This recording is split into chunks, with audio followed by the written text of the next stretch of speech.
오늘 말씀은 사도행전 제가 갖고 있는 성경 신약 말씀 뒤쪽에서 219장 말씀입니다. 사도행전 18장 말씀입니다. 모든 일을 다 주님께 맡기라 라는 말씀 제목 가지고 함께 보시면서 은혜 나누실 텐데, 지난 시간 말씀 여러분 기억하실 겁니다. 바울이 어디에 도착했습니까? 데살로니가에 도착했죠. 하나님의 말씀을 가지고 유대인의 회당에 들어가서 관례대로, 그렇죠, 거기에서 율법과 선지자의 말씀을 가지고 강론했을 때 어떤 역사가 일어났습니까? 큰 무리들이 예수 그리스도를 믿는 역사가 데살로니가뿐만 아니라 어디에서도요, 베레아에서도 일어났었습니다. 근데 그가 어디에 도착했어요? 아덴에 도착했었을 때 우상이 가득한 것을 보고 마음에 격분하여 거기 있던 철학자들과 쟁론하고 그 가운데서 하나님께 돌아와라. 이거는 우상을 섬기는 큰 죄다. 지금이라도 늦지 않았으니까 심판 피하려면 빨리 돌아와라. 그랬을 때 어떤 결과가 있었습니까? 실패였었죠. 실패였던 게 지난주 말씀이었습니다. 하나님께서는요, 하나님의 방법을 통하여서 하나님의 백성을 구원하시고자 했던 것이 17장 말씀인데, 오늘 이 말씀을 잘 보시면, 18장 말씀을 보시면 모든 염려를 주께 맡겨야 되는 그 이유, 모든 염려를 다 주께 맡겼던 바울의 그 선교 사역 가운데 어떤 역사들이 일어났는지를 누가가 기록하고 있다는 걸 여러분 우리가 놓치지 않았으면 좋겠습니다. 그 관점에서 18장 1절 말씀 보겠습니다. 그 후입니다. 어디에서 떠난 후입니까? 몇 사람밖에 구원하지 못하고 떠난 그곳이 어디입니까? 아덴이죠. 실패한 후에 몸적으로도 마음적으로도 많이 지쳐있는 그런 상태였던 거죠. 거기서 떠나게 됩니다. 그 후에 바울이 어디를 떠나서요? 아덴을 떠납니다. 아덴을 떠나서 어디에 이르게 됩니까? 고린도에 이릅니다. 여러분, 사도행전 말씀 보면 바울이 떠날 때는 어떤 경우였었습니까? 첫 번째는 자기의 생각과 계획이 있었을 때 떠났던 겁니다. 또 두 번째 경우는요, 핍박 때문에 어쩔 수 없이 나가는 경우가 있었습니다. 그런데 오늘 이 말씀을 여러분 어떻게 보셔야 될까요? 바울이 아덴을 떠나서 고린도에 이르렀다. 제가 봤었을 때는 그렇습니다. 이건 핍박 때문에 떠난 건 아니잖아요. 앞에 내용을 보면 거기서 쫓겨 떠난 것은 아니죠.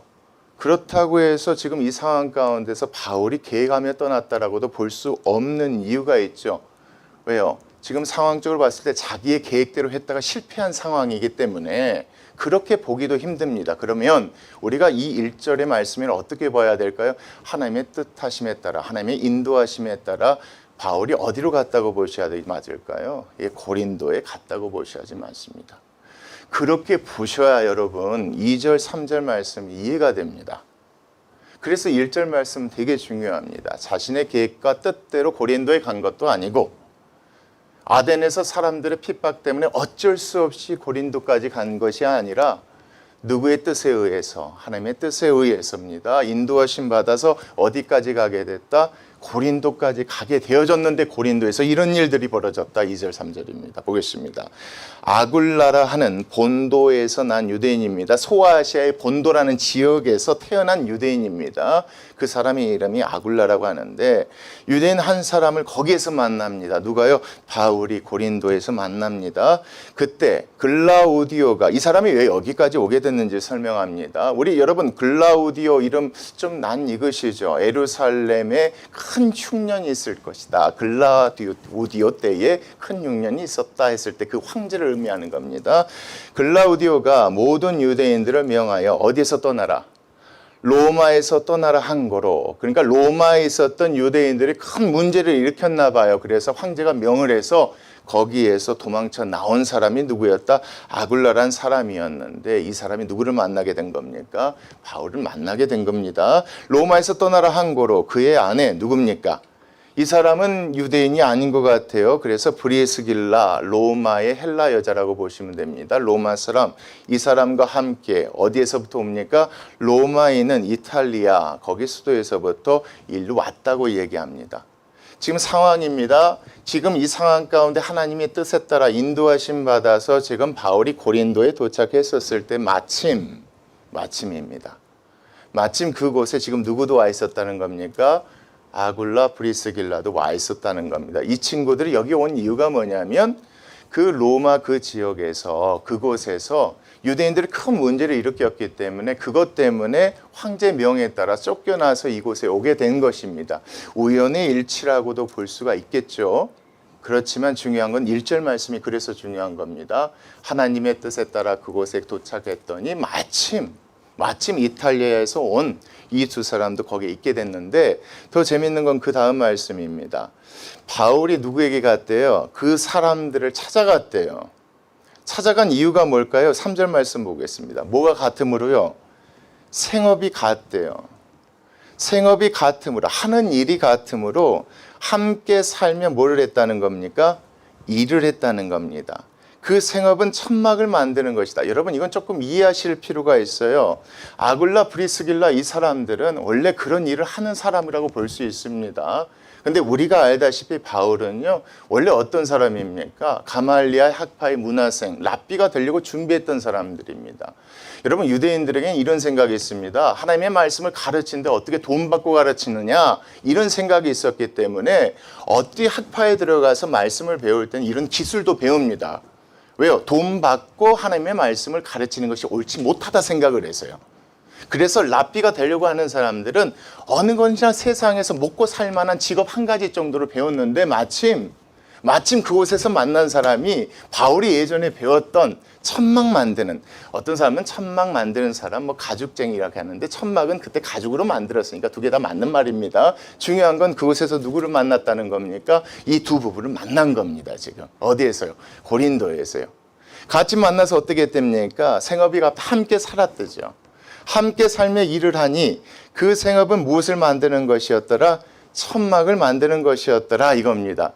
여러분 지금 상황 보십시오. 하나님의 뜻에 따라 어디에 도착했습니까? 고린도에 도착했습니다. 근데 여전히 누굽니까? 혼자입니다, 여러분. 17장 16절 말씀 보시면 아테네에서 누구를 기다렸다고 성경에 나와 있습니까? 바울이 실라와 디모데 두 사람을 기다렸다는 표현 여러분 지난주 말씀 기억하실 겁니다. 어떻게 보면 지금 이런 상황 가운데 하나님의 뜻 가운데 오긴 왔지만 혼자의 몸으로 온 겁니다. 여러 가지 상황이 힘들고 어려워요. 그리고 진짜 옆에서 도와줄 사람이 아무도 없는 상태란 말이에요. 그래서 배운 기술 가지고 지금 먹고 살아야 되는 상황 가운데 지금 누구를 만난 겁니까? 이 부부를 만난 겁니다. 만나서 함께 살 수 있었던 겁니다. 함께 살면서 거기에서 그 일을 하면서 무슨 일을 할 수 있었느냐. 4절 말씀 같이 읽겠습니다. 시작. 안식일마다 바울이 회당에서 강론할 수 있었다고 하는 겁니다. 여러분 여기 보면 이제는 쟁론 논쟁이 아닙니다. 거기 들어가서 하나님의 말씀을 이제 전할 수 있게 되어졌죠. 유대인과 헬라인을 고면하는 그 일을 할 수 있게 되어졌어요. 자, 이거 보시면 그냥 우연이라고도 볼 수 있지만 하나님의 뜻 가운데 그곳에 가서 만난 것이니까 하나님께서 만나게 해주신 사람이라고 볼 수도 있지 않겠습니까? 저는 그렇게 보여집니다.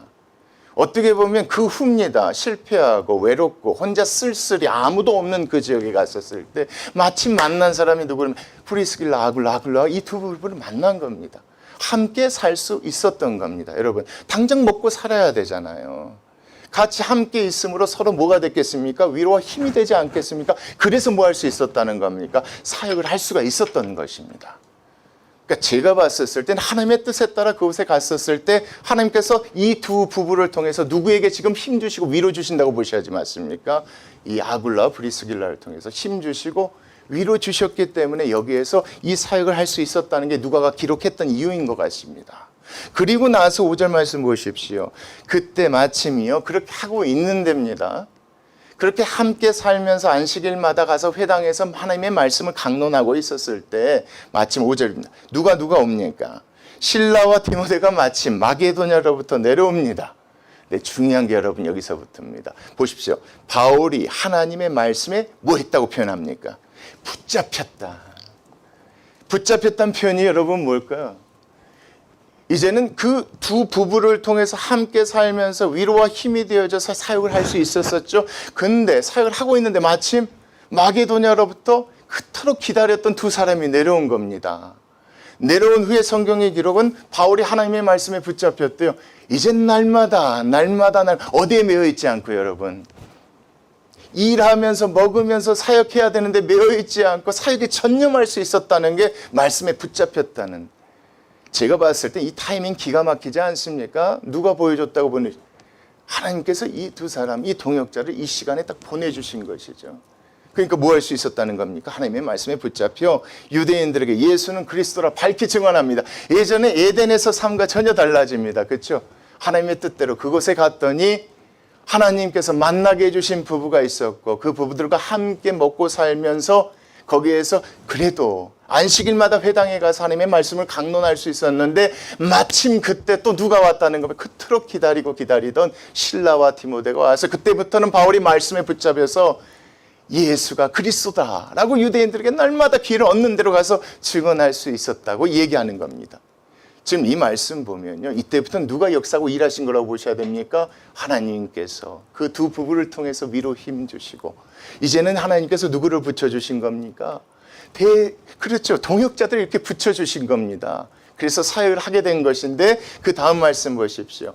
그들이 대적하여 비방합니다. 누구요? 바울의 말을 들었던 유대인들, 회당에 모여있던 유대인들이 비방합니다.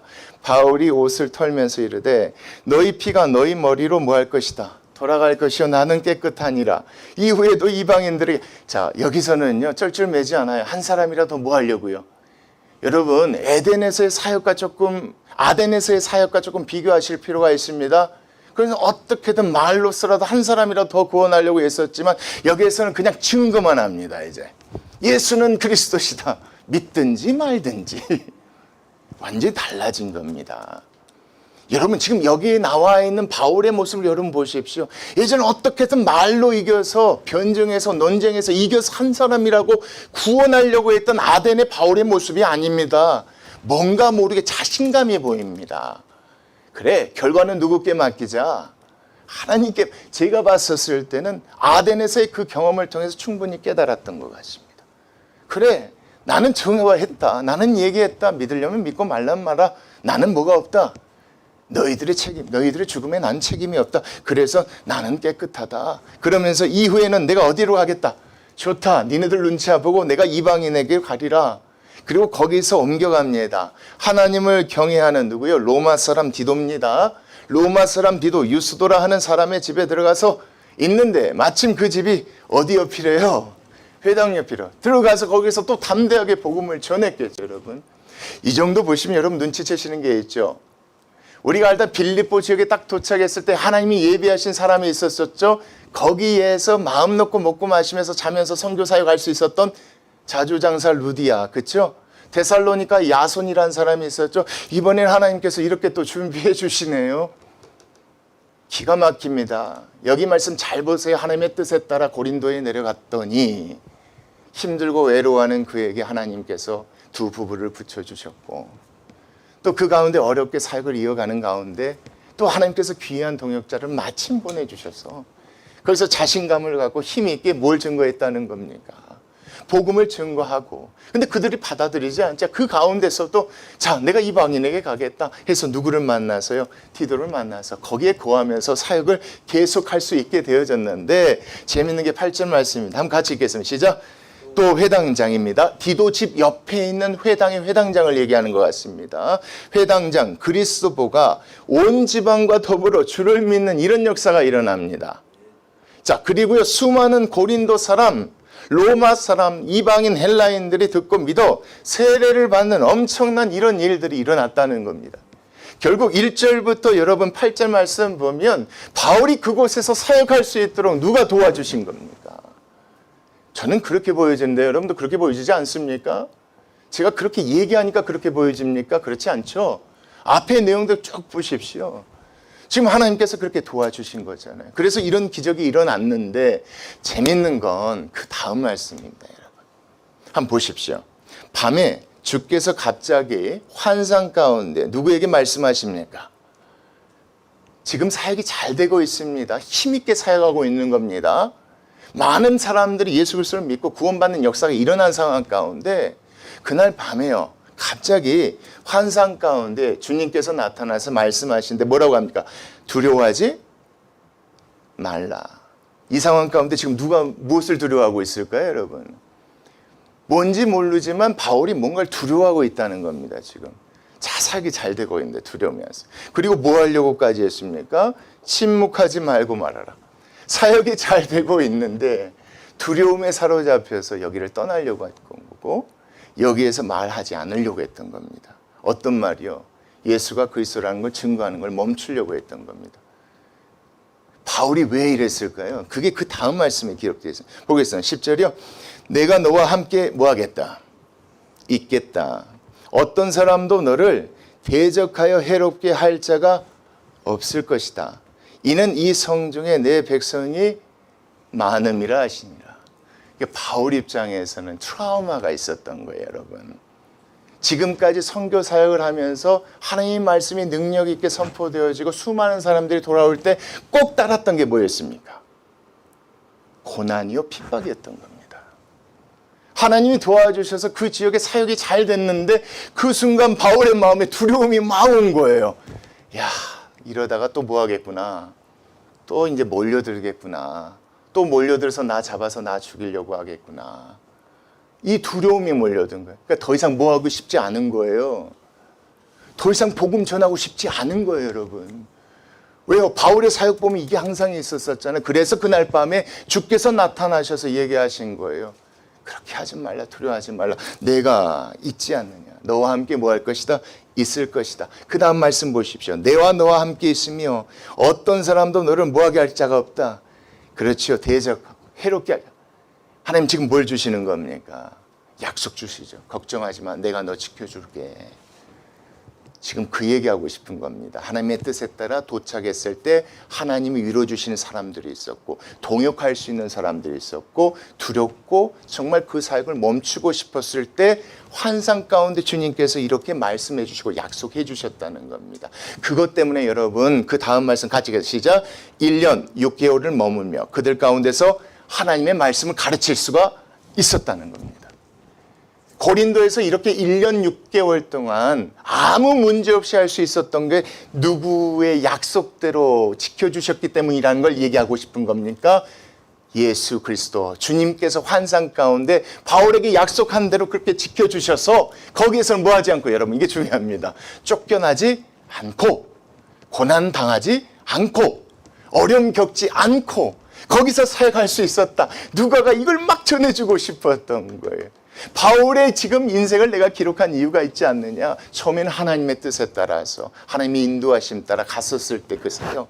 두 번째 사역은 어떻게 했습니까? 자기의 계획과 방법대로 갔었을 때 이런저런 일이 있었는데 아덴에서 철저한 실패가 있었고 하나님의 뜻에 따라 인도하심에 따라 고린도에 도착했을 때 이런 기가 막힌 일들이 있었다. 한번 내 이야기 들어볼래 하고요. 자세한 어떤 사건 하나를 소개하는 게 12절부터 17절 말씀입니다.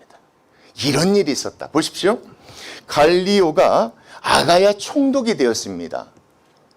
아가야라는 것이 바로 이 고린도 지역 전체를 얘기하는 겁니다. 그러니까 바울이 지금 고린도에 있었을 때에 갈리오란 이 사람이 새롭게 그 지역의 총독이 되어진 겁니다. 이때 눈에 바울을 가시처럼 여겼던 유대인이 일제히 일어나게 됩니다. 일제히 일어나서 바울을 대적하여 바울을 어디로 데리고 갑니까? 법정으로 데리고 갑니다. 여러분 이게 중요합니다. 지금 상황 보십시오. 브리스길라와 아굴라가 로마에서 온 이유가 뭐 때문에 그렇습니까? 거기에 있었던 유대인들은 미움 사서 여기에 왔잖아요. 그러니까 로마인들 입장, 특히 관리들 입장에서 누가 정말 꼴보기 싫은 사람입니까? 유대인들이 꼴보기 싫은 사람이란 말이에요. 이 친구가 좋다. 이 친구도 이런 생각을 한 거. 이번 기회에 새로 부임한 이 사람, 정치적인 이런 상황을 이용해서 지금 누구를 바울을 쫓아버리자, 어떻게 해버리자 이런 생각을 가지고 데리고 간 겁니다. 어디로요? 법정으로. 분명히 이렇게 데리고 가면 여기 있는 새로운 총독이 여기 갈리오란 새로운 총독이 자기네들 말처럼 바울에 대해서 또 예전처럼 다른 곳에처럼 내쫓을 거라고 생각을 했었던 겁니다. 그리고 데리고 갑니다. 13절 말하되 고소하러 온 사람들이 말하되 이 사람 이 바울이 율법을 어기면서 하나님을 경외하라고 사람들을 뭐한다 그런 이야기를 퍼뜨리고 다닌다. 그럼 얘가 시끄러워질 것이다. 당신 여기 총독으로 새로 부임했는데 시끄러워지면 되겠느냐 이런 식의 뉘앙스입니다. 빨리 이 문제 해결해라 이렇게 얘기한 거죠. 자, 그 얘기를 듣고 있었던 함께 참석했던 그 자리에 있는 바울이 막 입을 열어서 뭐 하려고 합니다. 변명을 하려고 합니다. 입을 열고자 할 때에 중요합니다. 자, 그때 새로운 총독 갈리오가 뭐라고 하는지 보십시오. 자, 유대인들에게 이르되 너희 유대인들아 만일 이것이 무슨 로마의 법적인 문제라면 그것이 부정한 일이나 불량한 행동이었다면 내가 너희 말을 들어주어서 이 문제를 해결하는 것이 옳겠지만 15절 만일 문제가 너희들의 언어 너희들이 종교적으로 사용하는 명칭 너희 법에 관한 것이면 너희가 스스로 처리하라. 나는 이런 일에 재판장 되기를 원하지 아니하노라 하고 16절 보면 그들을 법정에서 뭐합니까? 쫓아냅니다. 여러분 앞에 나와 있었던 18장 2절의 말씀 보면 거기서 쫓겨나와서 두 부가 온 상황을 염두에서 이 말씀을 보면요. 이건 이렇게 일어날 수 없는 일입니다. 정치적인 상황이 모든 사람들이 다 유대인들 이런 사람들이 이런 문제를 시끄럽게 일어나기를 원치 않는 상황이란 말이에요. 그러면 새롭게 부임한 총독 자체가 이런 얘기를 들었을 때 어떻게든 이 문제가 시끄러워지지 않게끔 빨리 정리하려고 했어야 되는 게 맞아요. 근데 거기에 관여하지 않겠대요. 도리어 뭐 합니까? 쫓아내버립니다. 여러분 누구의 말씀대로 이루어진 겁니까?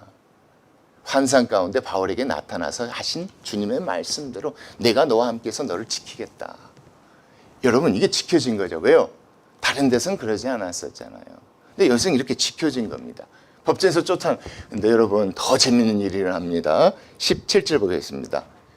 그 재판, 그 얘기를 다 듣고 있었던 사람들 어떤 사람들이냐면 유대인들에 대해서 악한 감정이 있었던 사람들 반유대적 감정이 있었던 모든 사람이 자 회당장 누굽니까 여러분? 소스데네입니다. 아까요 바울을 통해서 구원받은 8절에 나와 있는 사람은 그리스도입니다. 봤었을 때 그리스도가 예수 그리스도 믿고 난 다음에 그 다음에 회장장이 이 소스데네라는 사람이 됐었나 봐요. 이 사람이 바울을 데리고 나서 법정에서 고소를 했는데 이 사람을 보고 반유대적 감정을 갖고 있었던 그 사람들이 어떻게 하는지 보십시오. 회당장 소스데네를 잡아 법정 앞에서 뭐합니까? 도리어 때립니다. 바울을 데리고 왔던 고소했던 이 사람을 도리어 때립니다. 근데 더 재밌는 거 보십시오. 이건 로마법에도 어긋나는 건데 그렇잖아요. 함부로 사람을 때리고 막 그러면 안 되는데 갈리오가 어떻게 하는지 보십시오. 갈리오가 이 일에 뭐하지 않더라. 상관하지 않더라. 이게 무슨 얘기였습니까? 그 이후로는 절대 누구를 건들 수 없는 겁니까 여러분? 바울을 건들 수 없는 겁니다. 이제는. 갈리오가 직접 보는 앞에서 바울을 잡아왔던 이 소스데네라는 사람이 맞았는데도 불구하고 이 사람이 아무것도 안 했다? 어느 누구도 이제 바울이 어느 있는 동안요 고린도에 있는 동안 함부로 이제는 정치적인 힘을 이용해서 바울을 박해할 수 없는 상황이 있었다고 합니다. 그러니까 이 말씀 보면 누구의 말씀대로 이루어진 겁니까 여러분? 주님께서 보여주신 환상대로 이루어지는 것이 17절까지의 말씀입니다. 하나님께서요 사람들을 통해서 힘주시고 위로주시고 동역자 삼으시고 또 약속하신 대로 지금 누구를 지켜주셨다? 바울을 지켜주셨다는 게 여러분 17절까지 말씀이지 않습니까? 그리고 난 다음에 18절입니다. 바울이 더 여러 날 머뭅니다. 그러니까 그 사건이 언제 정도 있었는지 모르겠지만 총 머문 시간이 1년 6개월이었었으니까 어느 시점에 이런 사건이 있었고 그 뒤에는 아무 걱정 없이 편안하게 있을 수 있었다. 1년 6개월 동안 더 머물다가 형제들과 뭐합니까? 이제 작별을 합니다. 그리고 배 타고 여러분 여기는 생략되어 있지만 이렇게 넣으셔도 좋을 것 같아요. 하나님의 뜻에 따라 인도하심에 따라 어디로 갑니까 여러분? 수리아라는 지역으로 떠나려고 합니다. 잘 보십시오. 떠나려고 할 때 누구도 함께 갑니까? 여기서 만났던 고린도에서 만났던 브리스길라와 아굴라도 함께 가려고 합니다. 바울이 임의적으로 사람을 이제 데려가고 이런 사람 아니잖아요. 이 말씀 보면 이 안에서 보면 하나님의 뜻 가운데서 그렇게 가려고 했던 겁니다. 그 다음 말씀이 중요합니다. 바울이요 예전에 일찍이 하나님 앞에 약속한 게 하나가 있었대요. 이 일찍이 언젠지 내용들을 보면 아마 그런 시점 같아요. 고린도에 막 도착했었을 때가 아니라 우리가 이 앞에 말씀 9절 10절 말씀처럼 두려워해서 침묵하고 있었을 때 하나님께서 약속 주셨을 때 이 시점이었던 것 같아요. 일찍이 그때에 하나님께 약속한 게 하나 있었었다. 그리고 그 약속을 다 지키고요. 이제 어디로 떠나려고 할 때, 수리아로 떠나려고 할 때 항구 이름이 뭐냐면 고린도의 항구 이름이 갱그레아예요. 거기서 배 타기 전에 하나님 앞에 뭘 깎았다? 머리를 깎았다. 이게 무슨 의미냐면 하나님께 제가 소원한 것 제가 잘 지켰습니다 하는 의미에서 머리를 깎았던 거예요. 여러분. 앞으로 하나님 말씀을 내가 지키겠습니다가 아니라 어느 시점인지 이 말씀 안에서 보면 그런 시점 같아요. 예, 좋습니다. 하나님께서 예수님께서 말씀하여 주신 대로 저를 지켜주시겠다 하셨으니까 제가 두렵더라도 저기서 복음 전하고 싶지 않더라도 그것 믿고 제가 끝까지 전하겠습니다 하는 그런 소원을 하나님께 드렸던 것 같아요. 그리고 그 고린도를 떠나는 그 시점에 정말 그렇게 잘 지킨 거예요. 지키고 나서 이렇게 머리를 깎고 떠나게 되어졌다는 겁니다. 그러니까 이 말씀 안에서 얘기해 주는 게 뭡니까? 바울의 소원 얘기하고자 하는 것이 아니라 이 바울의 선언을 봤을 때 누가 약속을 지켜주신 겁니까? 주님께서 바울에게 이 얘기한 걸 다 지켜주셨다는 겁니다. 그것을 고백하는 것이 바로 여기서 머리 깎는 행동으로 보셔야 될 것 같아요. 하나님께서 인도하셨어요. 바울을 어디로 데리고 갑니까? 9절 말씀 같이 보시죠. 어디에 도착합니까, 여러분? 에베소에 도착합니다. 이 에베소가 바로 수리아입니다. 수리아 지역입니다. 이 에베소에 와서 그들을 거기에 머물게 합니다. 여기에서 그들은 누구냐면 브리스길라와 아굴라입니다. 거기에 두고 자기는 회당에 들어가서 유대인들과 뭐 합니까? 그렇죠. 들어가서 하나님의 말씀을 가지고 변론합니다. 여러 사람이 더 오래 있기를 청하되 허락지 아니합니다. 이건 좋은 사인입니다. 들어갔는데 바울이 얘기하는데 사람들이 되게 흥미를 갖고 그 가운데서 구원의 역사가 일어났단 말이에요. 그래서 사람들이 제발 가지 마십시오. 떠나지 마십시오. 이렇게 붙잡아요. 자, 21절. 작별하여 이릅니다. 누가요? 바울이 작별하죠. 뭐라고 이야기하는지 보시죠. 만일 누구의 뜻이면? 하나님의 뜻이면. 그러니까 여기서 여러분 우리가 뭘 볼 수 있습니까? 사역이 잘 돼요.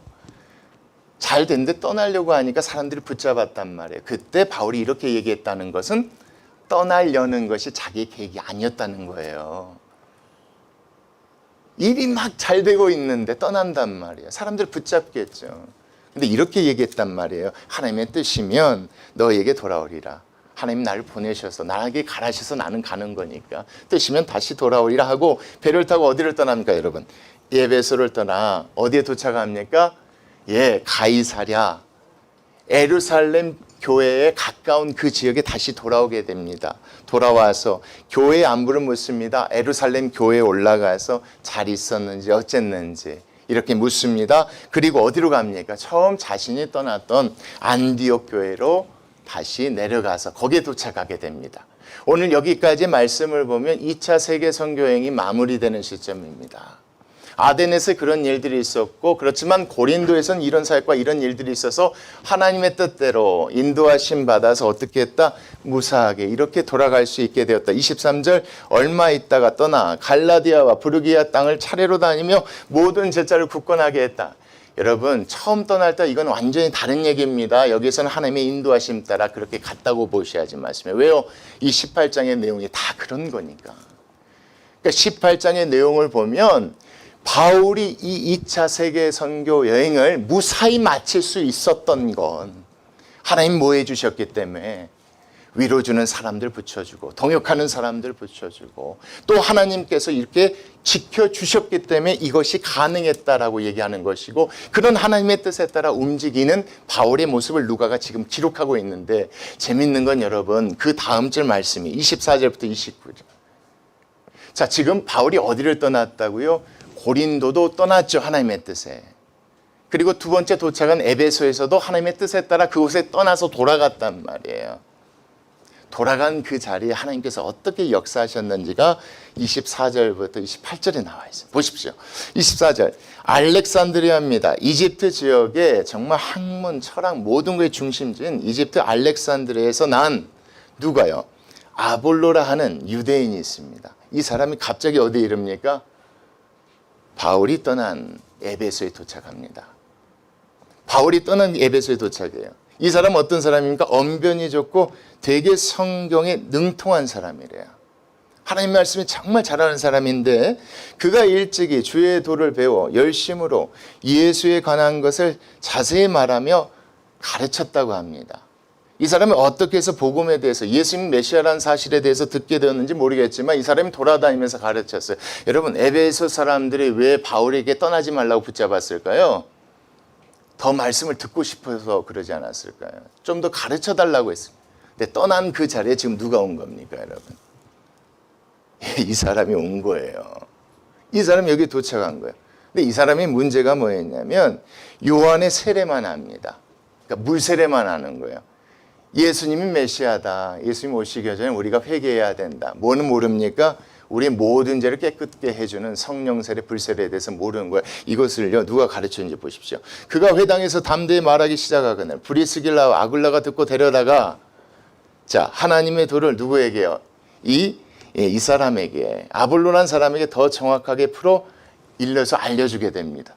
그러니까 이 사람이 완전한 복음에 대해서 깨우치게 됩니다. 누구를 통해서 여러분? 이 두 부부를 통해서요. 여러분 생각해 보십시오. 2차 선교행을 왜 떠났었는지. 2차 선교행을 왜 떠났습니까? 할례를 받고 율법을 지켜야 하나님의 백성이 될 수 있었다는 이 생각 갖고 떠났지 않습니까? 이것이 얼마나 잘못되어졌는 생각인지 이 말씀에서 깨닫게 하신. 그 빈자를 하나님께서 누구를 채워주신 겁니까? 아볼로를 채워주셔서 예, 하나님께서 그 사역을 계속 하게 하셨다는 것이 26절까지 말씀. 그리고 나서 여러분 27절 말씀. 아볼로가 아가야로 또 건너가. 아가야는 어디였습니까? 여러분 고린도 지역이죠. 고린도 지역으로 건너가고자 함으로 함께 있었던 에베소의 형제들이 그를 뭐합니까? 격려하여 제자들에게 어디에요? 고린도에 있는 그 성도들에게 편지를 써서 자, 이 사람은 믿을 만한 사람이니까 이 사람이 가르친 대로 잘 배워라. 이런 식으로 편지를 써서 영접하라 했더니 그가 갑니다. 아볼로가 어디로 갔다고 이제는요? 고린도로 갑니다. 여러분 보십시오. 1년 6개월 하나님의 뜻에 따라서 거기에서 옮겨서 에베소로 갔습니다. 하나님의 뜻에 따라 에베소에서 어디로 갔습니까? 안디옥으로 돌아갔습니다.